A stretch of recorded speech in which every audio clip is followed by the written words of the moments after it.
Om Jnana-timirandhasya Jnananjana-shalakaya Chakshurunmilitam Yena Tasmai Shri Gurave Namaha. Nara Ratna Prabhu, you brought some friends from? Turkey. I thought so. Very nice.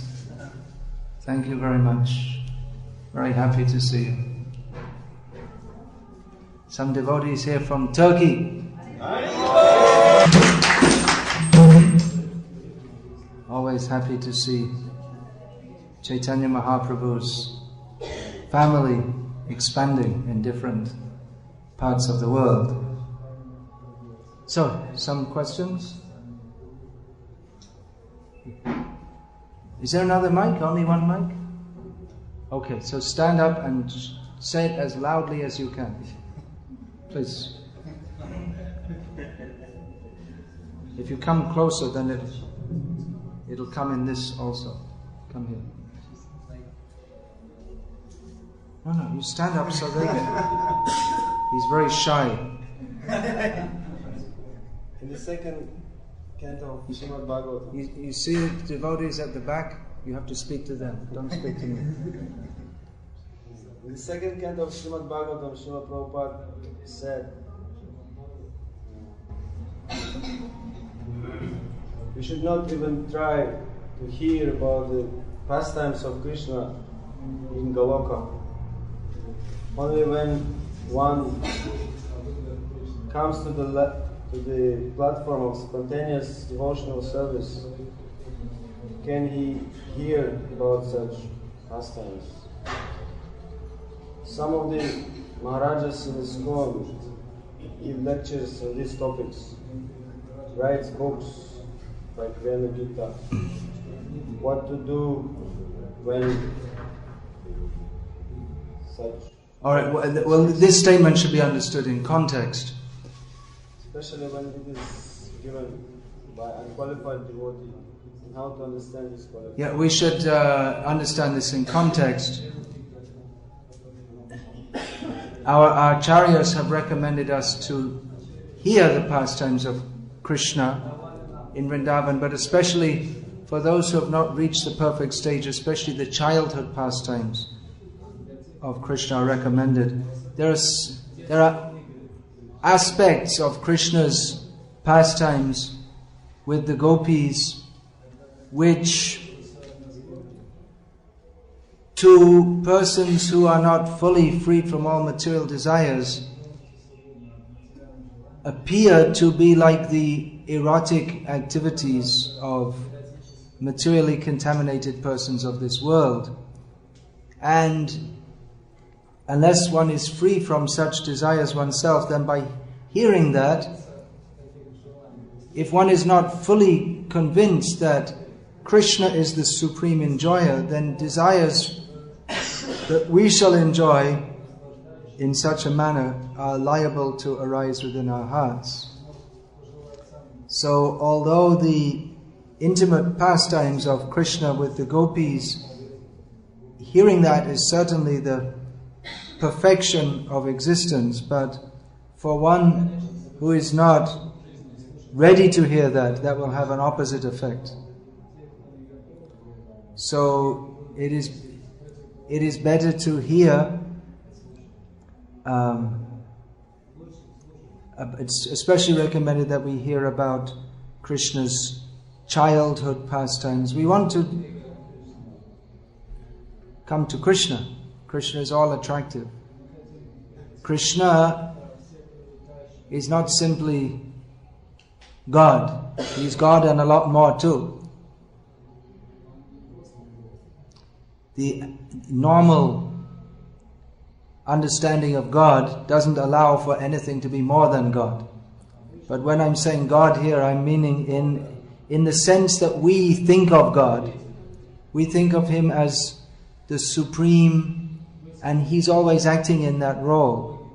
But Krishna, although He is the supreme, out of love, which is His, again the word love, we tend to understand it in materialistic terms, but the essence of His being is sweetness.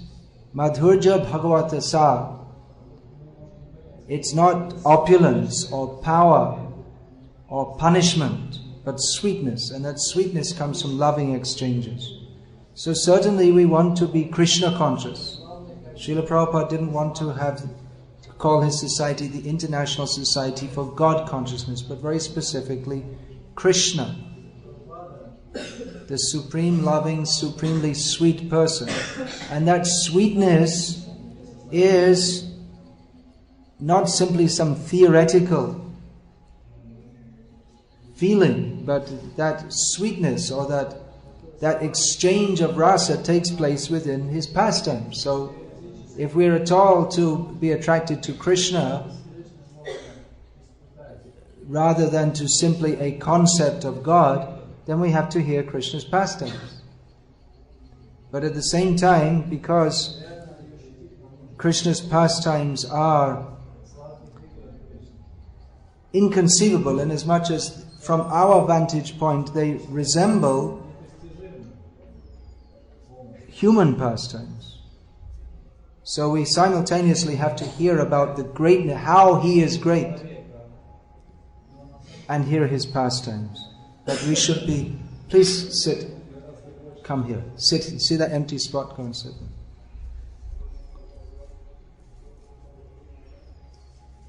So, hearing about Krishna's pastimes, but in a guarded manner, so that we don't become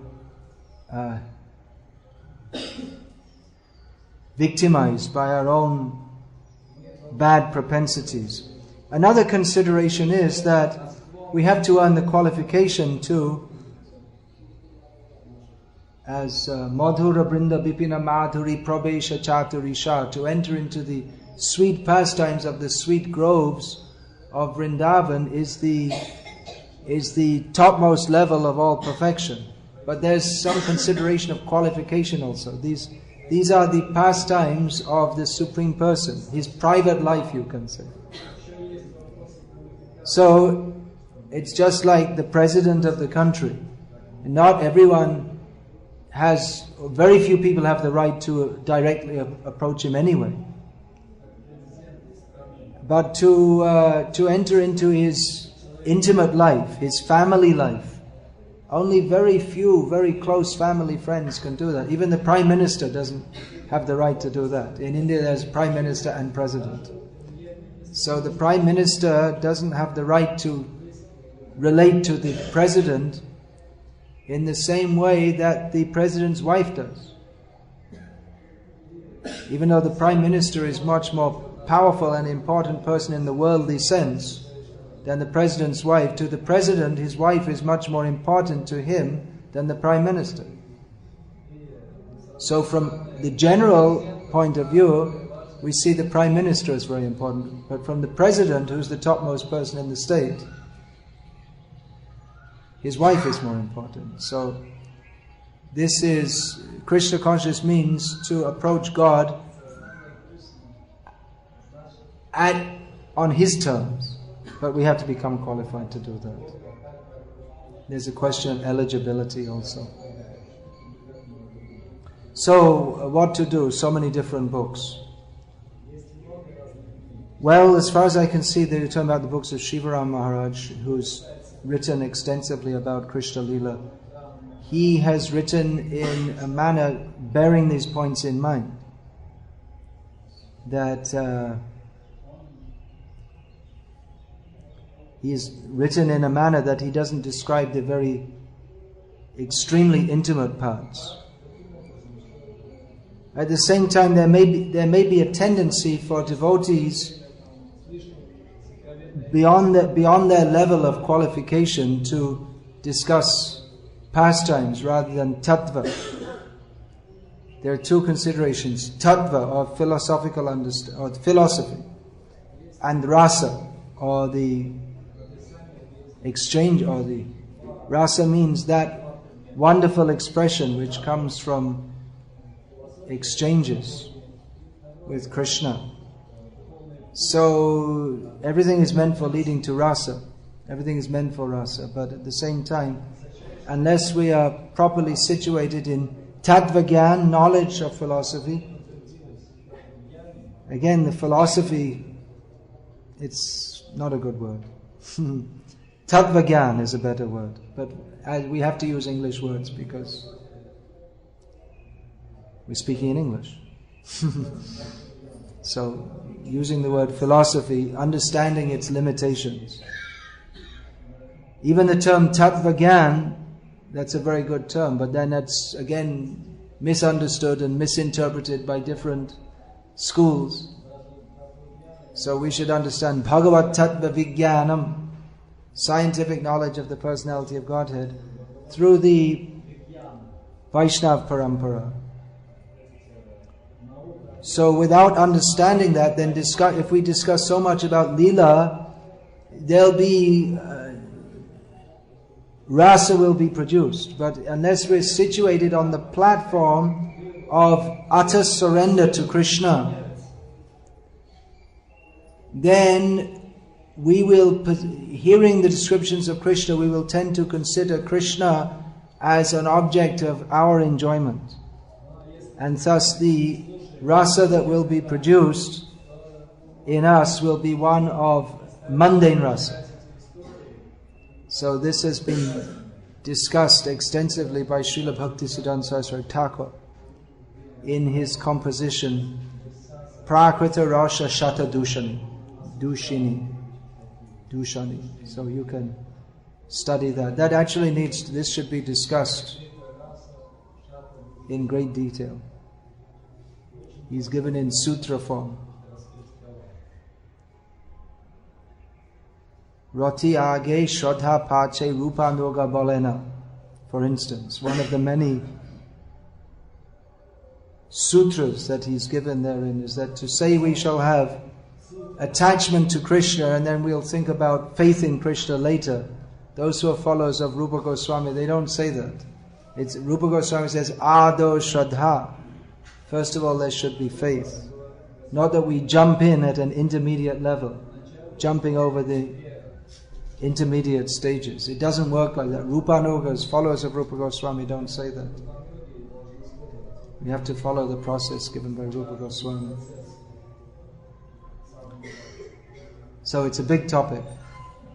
And again, as we're going through many questions and answers, many of which could be discussed at great length, we're just touching them briefly. So yes, we should hear about the pastimes of Krishna, but we should also hear about Krishna's pastimes in relationship with the material world. We should study Bhagavad Gita, we should hear about Krishna's greatness. We should understand all these points. Siddhanta Balya Chitte Nakara Alosh Yeha Hoite Krishna Lage Surida Manosh. Who knows the translation of this important verse from Sri Chaitanya Charitamrita? Please say it loudly so everyone can hear. That by discussion... Don't say to me, say to those standing at the back. By discussion about Krishna, philosophy and intelligence is straightened. Strengthened.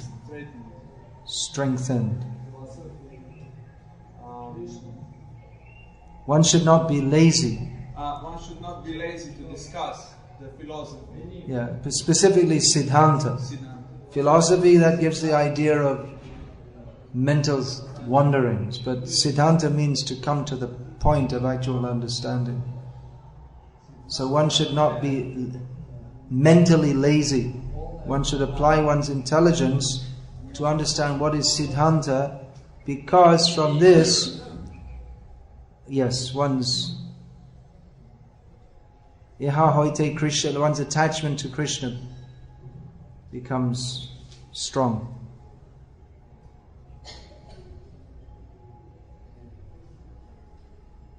Then another question? Please stand up and say it.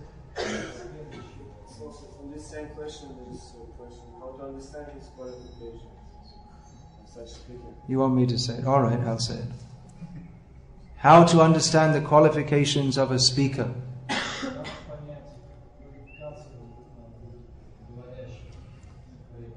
Well, that may not be obvious very quickly. Just by looking at someone you can't tell. And by their immediate behavior, you may not be able to tell either. It may take some time to understand. There are some basic qualifications. This morning I was discussing with some godbrothers, and we're going to make a proposal for next year's Mayapur festival, that those who lead kirtans, they should be known to be chanting 16 rounds and following 4 regulated principles. So that should be a minimum qualification. That question came up about being properly situated.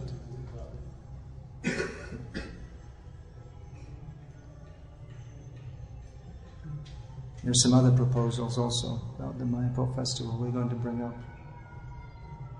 For instance, about rock and roll kirtan.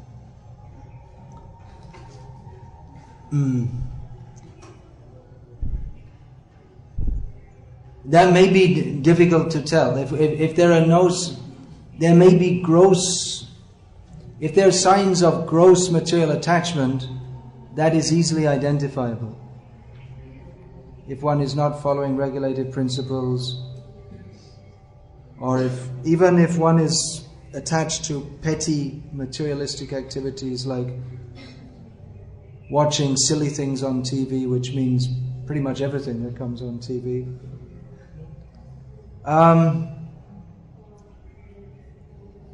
But it may be subtle. Someone may appear to be a great devotee, but may not be. And it may take an advanced devotee to know the difference. There are examples given in Chaitanya Mahaprabhu's Leela.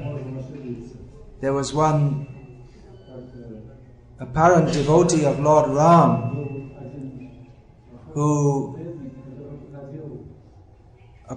accompanied Raghunath Bhatta as he journeyed from Varanasi to Puri. And he was all the time chanting the name of Ram. And he appeared to be a great devotee of Lord Ram, but Chaitanya Mahaprabhu didn't accept that he was actually a devotee. He saw within his heart there was the desire for impersonal liberation. So to detect that may be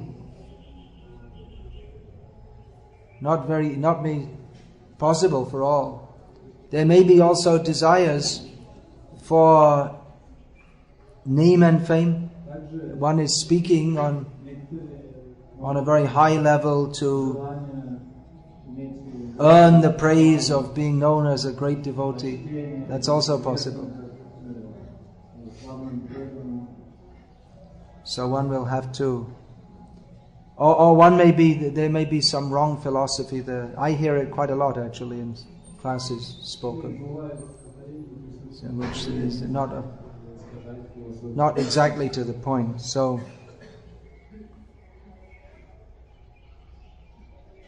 these things in many ways, although we do have Siddhanta Balyana Chittena Karhalosh, we have not to be lazy in understanding Siddhanta. But we shall have to pray to Krishna to guide us also towards that which is for our best interest. We're not always able to perceive what is for our best interest.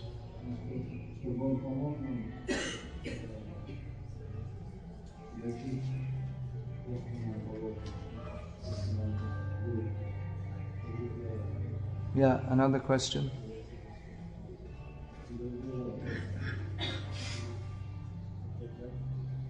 Oh yeah, okay.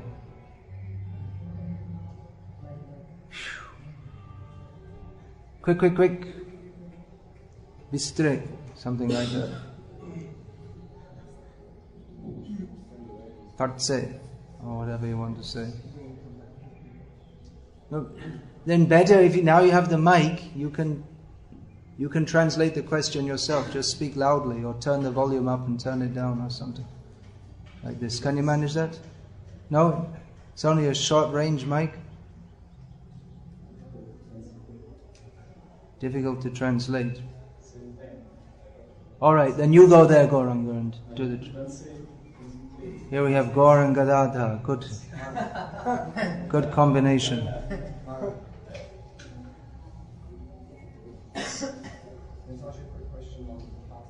Okay, alright, throw it in there quick. Stop! Actually, it's supposed to be written questions, but we'll allow one specially for you. Can you just give us what's your advice on, as far as reading Prabhupada's books in connection to other gurus writing books about Krishna's Leela and pastimes? Reading Prabhupada's books and reading other books. See, there are so many books nowadays, including my books.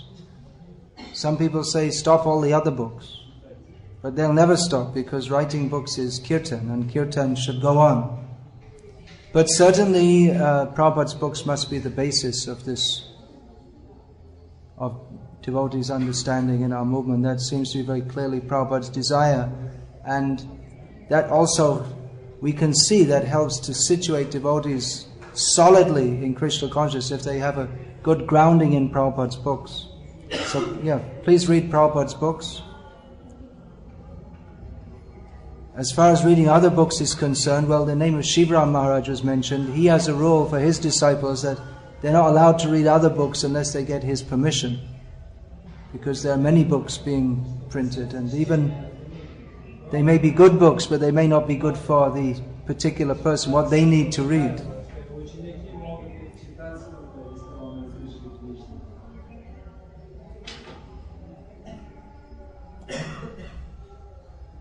As far as Krishna Leela is concerned, you can read Krishna book, have a good grounding in that.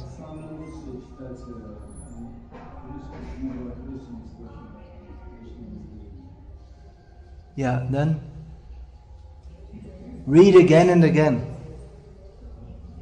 I read through Bhagavatam, Chaitanya Charitamrita, I think 6 times before I started reading other books. So, if you can do that, that's good.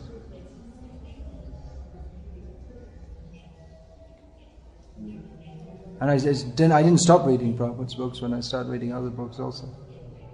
It takes time. We have to make the time to read. It's very important. In your book, Brahmacharya Krishna consciousness, you write about who can be a vanaprastha. So, if devotee got divorced, being in the movement of Krishna consciousness, can he be received as a vanaprastha, or he has to get married again? Yeah, well, this is... we're talking about following the Varnashram system. There's no divorce in Varnashram system. So you could be considered a Vanaprastha, just like our devotees, they join ISKCON at the age of 22, having had 3 girlfriends and 2 wives and 4 children. And they put on saffron and they're called brahmacharis. So I guess, you could be called a brahmachari or a Vanaprastha, but it's a little unusual.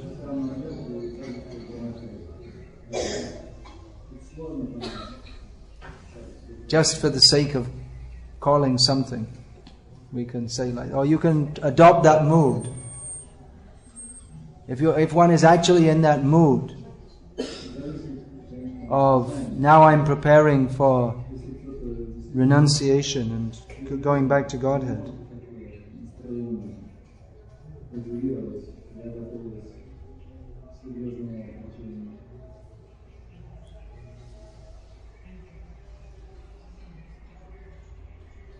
The way it's said, if someone's divorced, it's just written like it's like the most normal thing in the world. Something like, this morning I had 5 chapatis, 2 samosas and a divorce. It's like, like it's such a normal thing.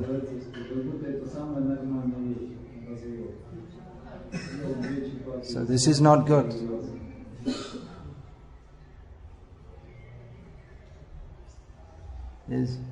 There's no divorce in Varnashram.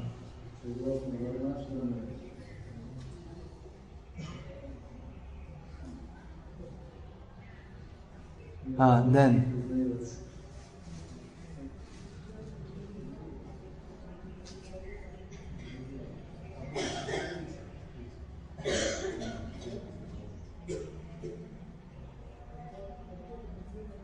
Yeah, next question.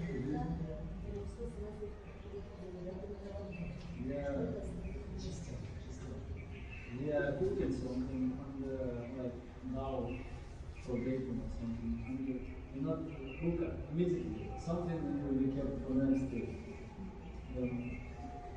dough. Oh, I see. Yeah. No, it's better to make fresh every day. Even hygienically, it's better to make fresh every day.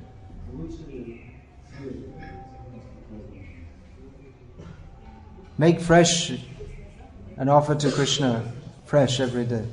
Better.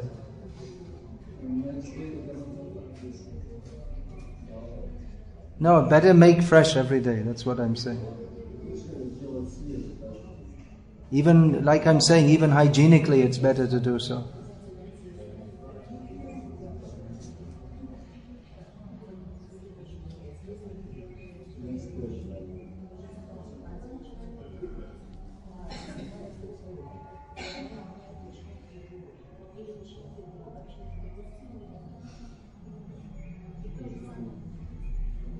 I'm not sure if these are the best questions for your friends who are coming newly. It's a little, maybe beyond their scope of understanding. What do you think?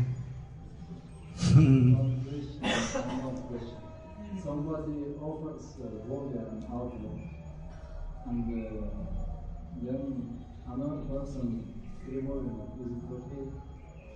Can be.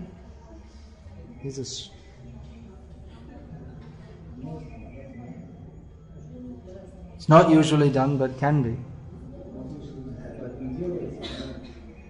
Yeah, alright, next question.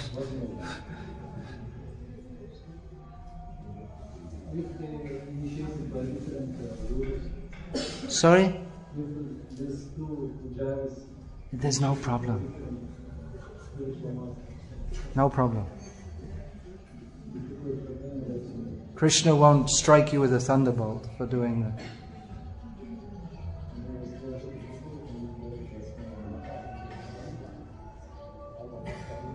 Krishna doesn't like one more than another.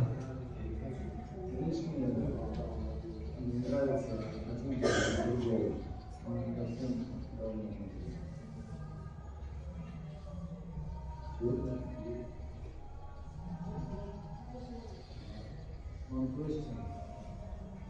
If the devotee in Krishna consciousness can have two wives,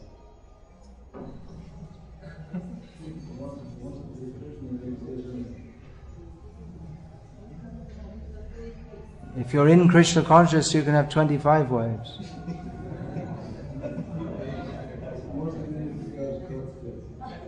Probably it's not allowed in most countries though, by law.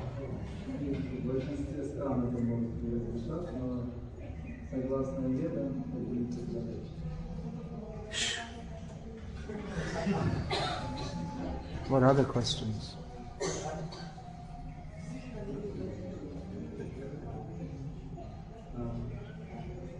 Another question. There are prayers to the Lord for Prema Bhakti. Sorry? Prayers. Prayers? Prayers. Prayers to the Lord for achieving Prema Bhakti. And another prayer for obtaining Swarupa. Is it the same or different terms? Which prayers are you referring to exactly? One is for Prema Bhakti and another for achieving. Which prayers are being referred to?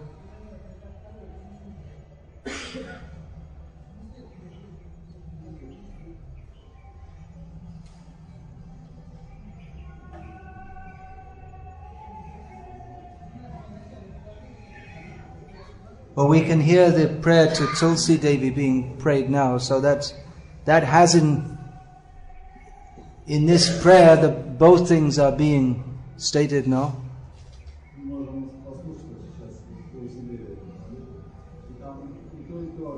One will achieve a form in Vrindavan by which he'll be.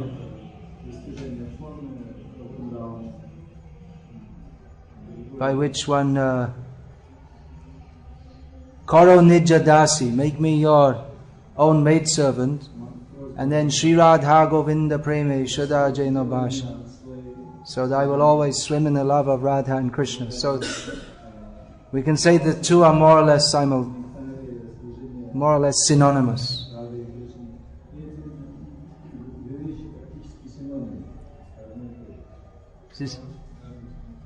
In the preliminary prayer in the morning, say Vishnu Bhakti.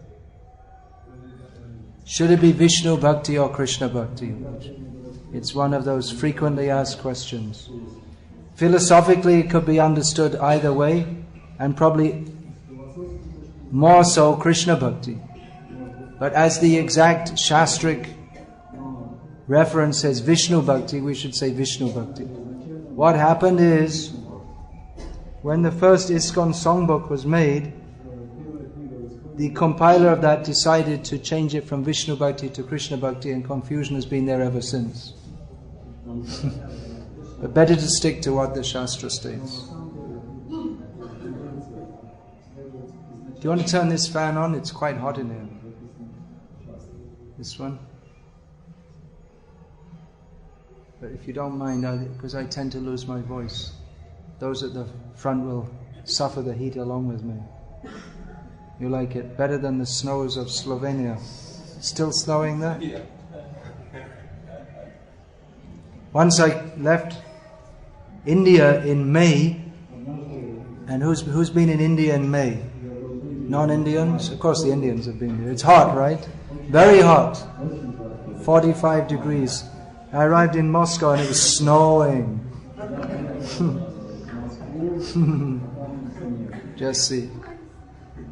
Keshav, Tua Jagat Vichitra.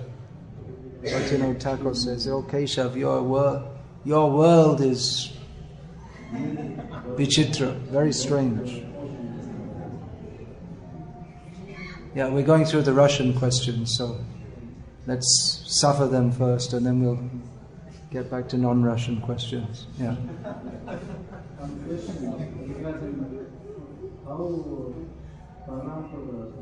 How what? How the form of the Guru Parampara? Because it seems to be Sanatana Goswami does not mention it as in the chain of Parampara. In our list of Parampara acharyas, the principal acharyas are given. There are actually thousands and thousands. You're all in that list also. But you're not mentioned. Only the prominent acharyas are mentioned. So we may ask how Sanatana Goswami is not mentioned, being such an important acharya. Rupa and Raghunath are mentioned. Well, Sanatana Goswami is definitely there, but because Rupa and Raghunath were, by their writings, they were particularly giving the shape, the formative understanding of Chaitanya Mahaprabhu's Sampradaya. They particularly gave understanding of the Unatajvala Prema Rasa, or the topmost shining rasas of Vraja Lila. So in their writings, Rupa and Raghunath, especially these two, gave this. And Jiva Goswami substantiated that in his writings. So often their names are mentioned, although it doesn't mean that Sanatana Goswami is any less important, but the names of those who made particularly formative contributions, those names are mentioned in the list of acharyas. After Rupa, Raghunath and Jiva, then Narottam Das by his writings also, and Vishwanath Chakravarti Thakur, Baladev Vidyabhushan. So these are mentioned. And then the modern acharyas are mentioned after that. That means from Jagannath Das Babaji. From Jagannath Das Babaji Maharaj, Bhaktivinoda Thakur, Gaur Kishore Das Babaji Maharaj, and Srila Bhaktistan Saraswati Thakur, they're all revealers of the Dham especially of Navadvip Dham.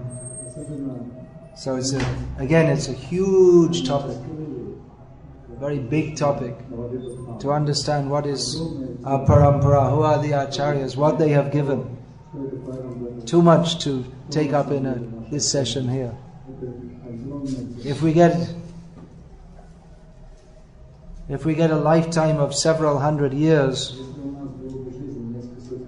and the intelligence of Lord Brahma, then we might be able to explain the significance of one grain of dust at the lotus feet of our acharyas.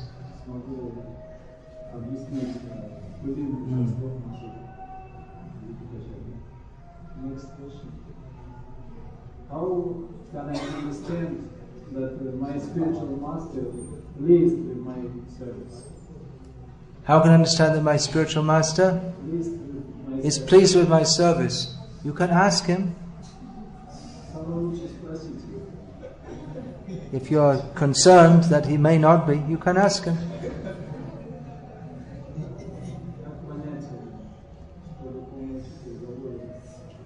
Or another alternative is, you can act so sincerely that he'll be pleased at least with the effort.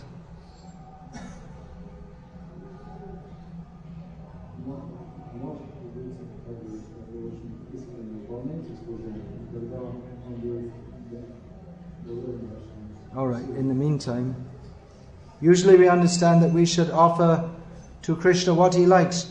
But I also read in Bhakti Rasamrita Sindhu that we should offer what we like. Is that also pure devotional service? It's not exactly said we should offer what we like, but we should offer something that is very dear to us. There's a bit of a difference. In other words, we should be prepared to give those things which we are attached to. We should be prepared to offer that to Krishna. There's a difference, isn't there? We might be attached to a pair of gold earrings, for instance, but we can offer them to Krishna, to the deity. There's a subtle difference there. In Hari Bhakti Vilas, it's also stated that we can offer that which we like. For householders, we can offer what we like or what we need to take to feed our family. So, it can be pure devotional service if we're completely on the platform of Manasa Deho Geho Joki Chumar Arpiluntu Apade Nanda Kishore, that our family life is executed wholly in sync with the desires of Krishna.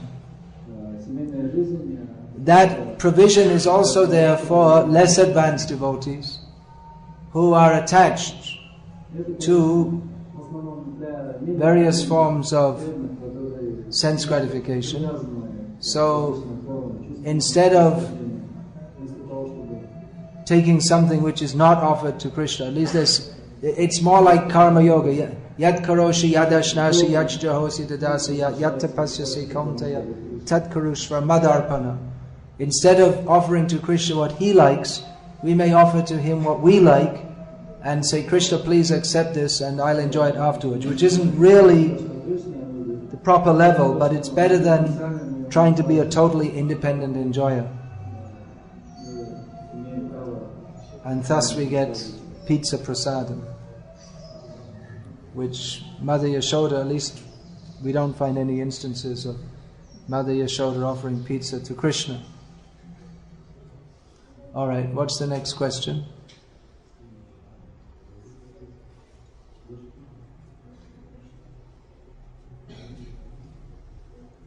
Russian, you have more? If there aren't any more, it's also okay. Alright. You also have? Yeah.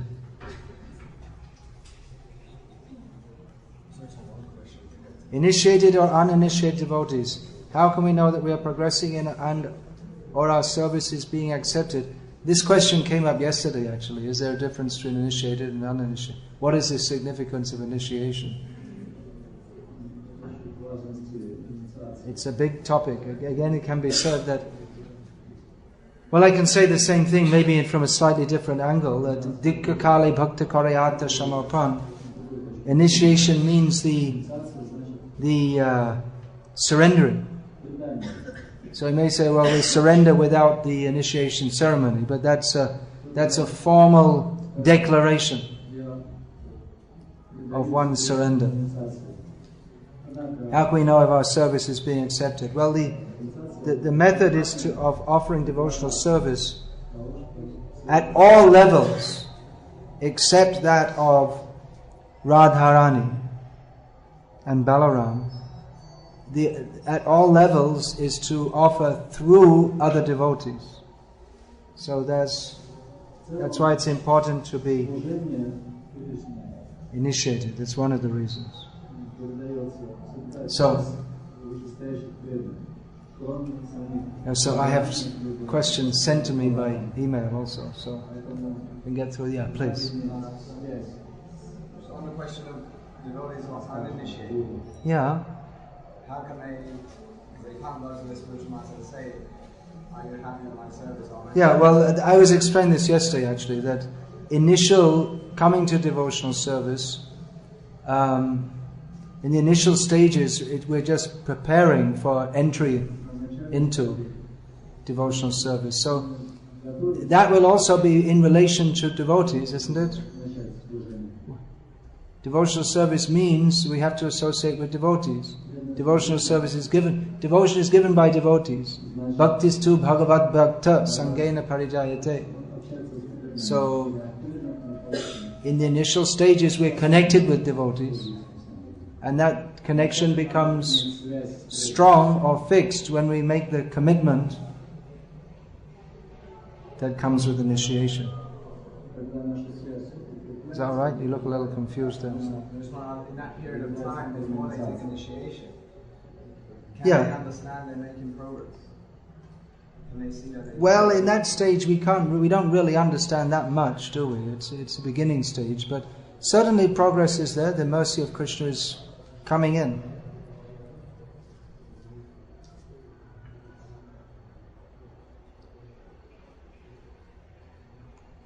But to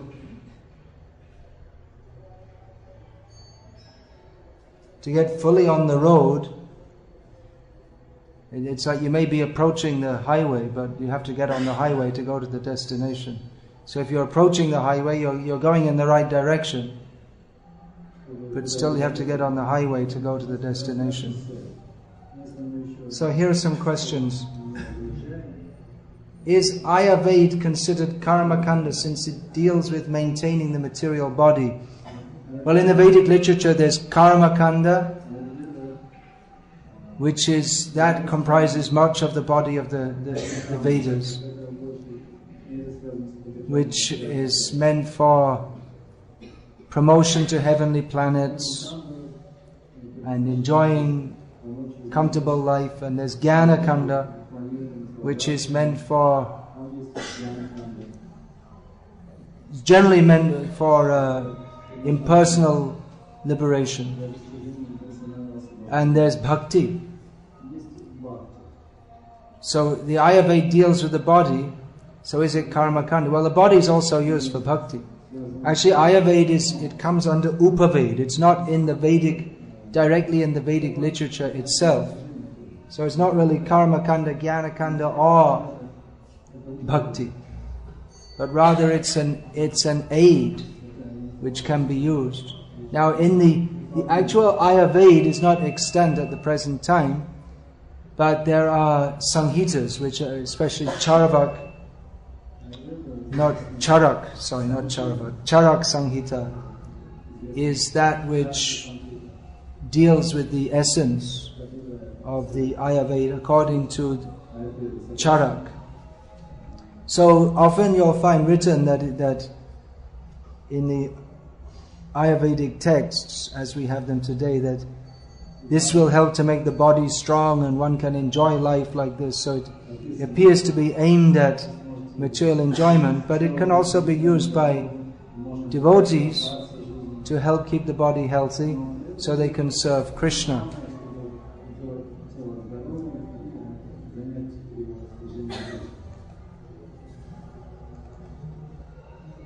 Question about protein.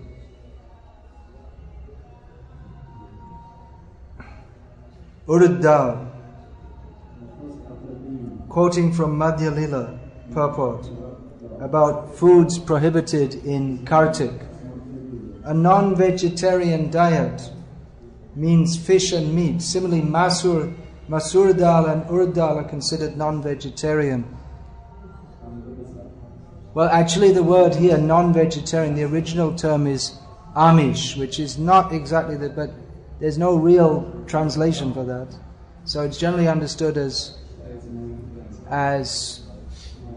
non-vegetarian. But Amish actually includes meat, fish, eggs, garlic, onions, mushrooms. It's all Amish. So Masur dal or red lentils are also considered non-vegetarian. Prabhupada says because they have a very high protein content. I don't know how this thing about Urad dal came in about being non-vegetarian. Maybe we should check the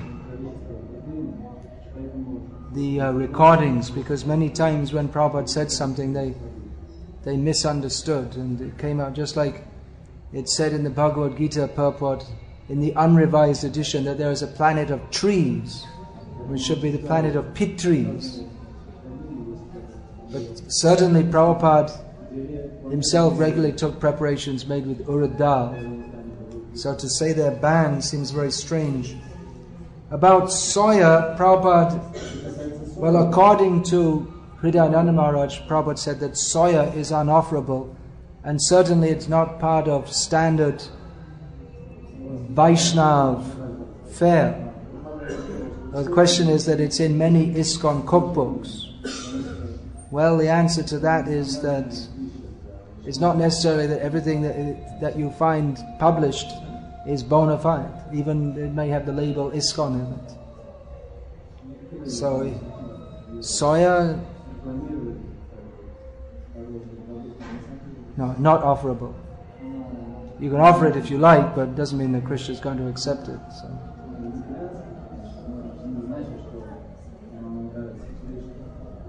Sometimes they offer this imitation meat.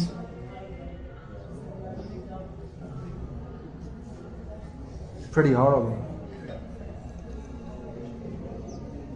This is a question. When I was preaching to one of my Christian friends that according to the Bible, meat eating is strictly prohibited. Then he said, Jesus said that animals are to be enjoyed by commandments. Thou shalt not kill is only for humans. So it's a question about the Bible. Well, actually we don't have that much to do with the Bible or arguing about this and that. But there is a book by Stephen Rosen, Satyaraj Das Prabhu, who analyzed that actually Jesus wrote in he spoke in Aramaic, an ancient language of Palestine, and some centuries later the final version of the Bible was brought out in Greek and then translated in Latin, and by linguistic analysis it may be seen that, for instance, where it says in the Bible, as it's now translated in English, Jesus said to some of his followers, "Have you eaten your meat?" But if we see the original Greek, it just says food, and the word is the same as meat. Just like in Indian languages, just like in Bengali, if you want to say, "Have you taken your meal?" you'll say, "Apni ki bhat khechen?" Have you eaten rice? Because eating is synonymous with eating rice. They eat rice at it means, have you taken your meal? It means, have you eaten rice? Same in Telugu. Annamu, something like that. Means food. Tamil? Idli. No, sambar is not the staple food. That's a side dish. Huh? In Gujarati, they say like... In Gujarati, have you eaten laddus? Anyway, the idea is that in Greek, when they wrote food, Jesus, he was saying, have you eaten your food? And that was written in Greek, have you eaten your food? But the word for food in Greek is the same as meat. Just like in Indian languages, the word for food is anna, which means food or rice. So in Greek, at least in biblical Greek, food and meat were synonymous. So you see how it came like this? Scholars, as much as we can believe what they say that Jesus, his parents were a member of the Essene cult, which was prominent in Palestine at that time. Essenes believed in reincarnation and they were vegetarians and teetotalers. So it appears that Jesus was also. So there's the story of him converting water into wine, but then again, if we see by linguistic analysis, it's grape juice, and so it may be like this. It's certain, even if we say that Jesus was a meat eater, we could, which there appears to be good evidence that he wasn't, but that would show that it's, to the persons who are at all sensitive, they can understand that this is not the highest religious principle. People that say God made the animals for us to eat, it's simply stone-heartedness. If we cannot perceive that this causes so much suffering, meat eating is an obstacle to spiritual understanding. It's all based on the misunderstanding that God made this world for us to enjoy. But rather, we are in this world because of that propensity to want to enjoy separately from Him, and instead of wanting to serve Him for His pleasure, we think that He should serve us for our pleasure. So that is one level of theism, very, very basic, but that's not advanced theism. Just like the child thinks that the parents are meant to serve me, but then when he becomes more developed in consciousness, he thinks I should serve my parents. That's a simple example. So, in the primary stage of theism, we may think that God is meant to fulfill my desires, but then when we become more advanced, we understand that even though He has no personal greed or any, but He has desire to exchange loving exchanges with us. So on this basis we can serve Him. He has nothing to get from us, but He wants our loving service.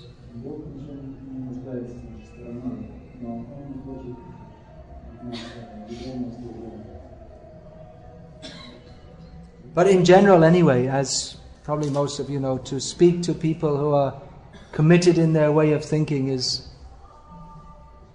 very difficult. Mostly people who are meat eaters, it's very difficult to even begin to discuss any basic principles of spiritual understanding with them.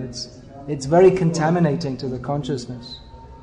And people who think that God made the animals so that we can kill them and eat them, people are there of such perverted consciousness. How are you going to discuss reasonably with them?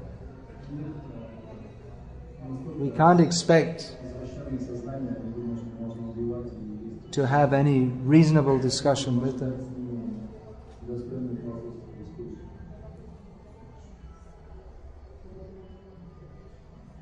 Another person in the train said, does the Lord have any children by the process that the materialistic human beings are undergoing? I said no, but he was not convinced with my answer. Well, he's not a material person, is he? Although we hear that Krishna had so many children in his pastimes as a householder. But it's not exactly by the way we say the materialistic process. Krishna doesn't have any material lust, but he has children.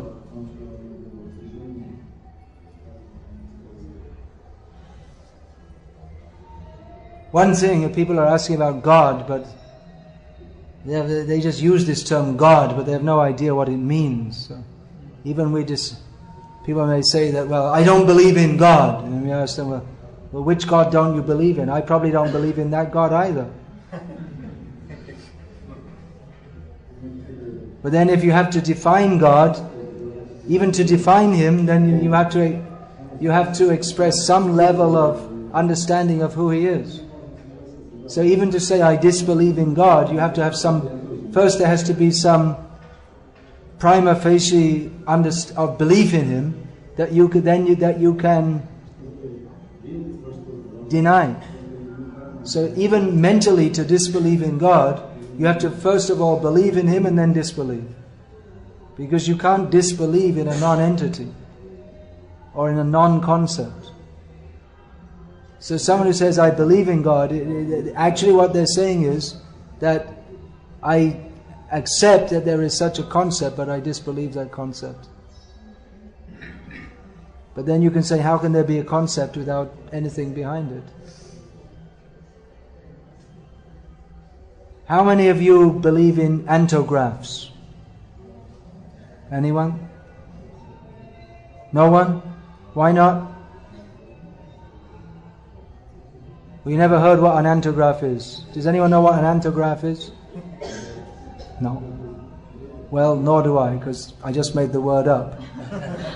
So, you can't believe in a non-entity. Non-entity is used in modern English to mean an insignificant person. But it literally means something that doesn't exist. I'm not just making this up, by the way. This is all discussed by Jiva Goswami and other philosophers. They discuss. Jiva Goswami discusses about the concept of not believing in a rabbit with horns. Does it have any meaning to not believe in that? Because a rabbit there's no rabbit with horns.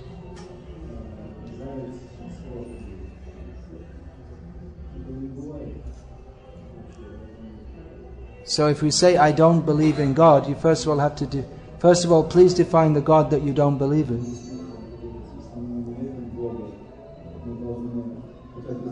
Alright, well if that's all the questions for today, then we'll finish here. You're supposed to write them down. We'll make an exception. See. Oh. He becomes invisible when he's fighting, when there's the fight between Lord and Hiranyakashipu becomes invisible while fighting with Lord Nrsimhadev. It's stated in the Bhagavatam, yeah. So my question is, why does that happen? Why doesn't that happen with other demons when Krishna is fighting with other demons? Why doesn't that happen with other demons when Krishna is fighting with them? I don't know. I don't know what's going on in the mind of every demon at every second while they're fighting. They can choose different tricks. They take different forms. Shalva, while he was fighting, sometimes his fantastic airship would become invisible, and then it would appear in I guess different demons have different tactics.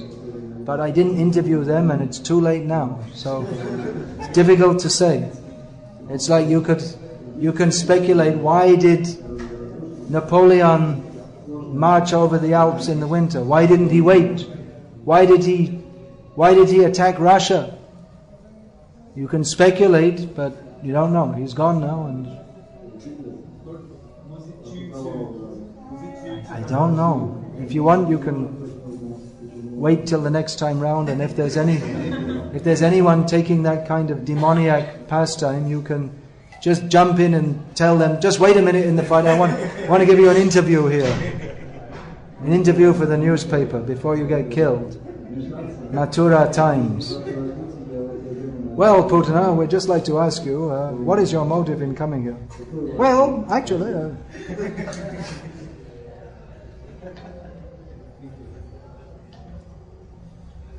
not everything is known to everyone, except Krishna.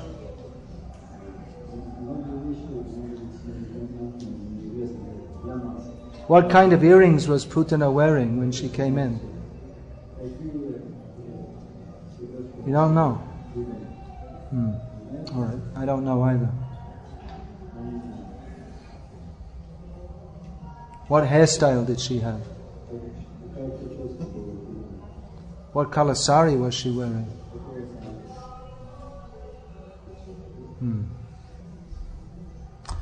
Hare Krishna, Hare Krishna.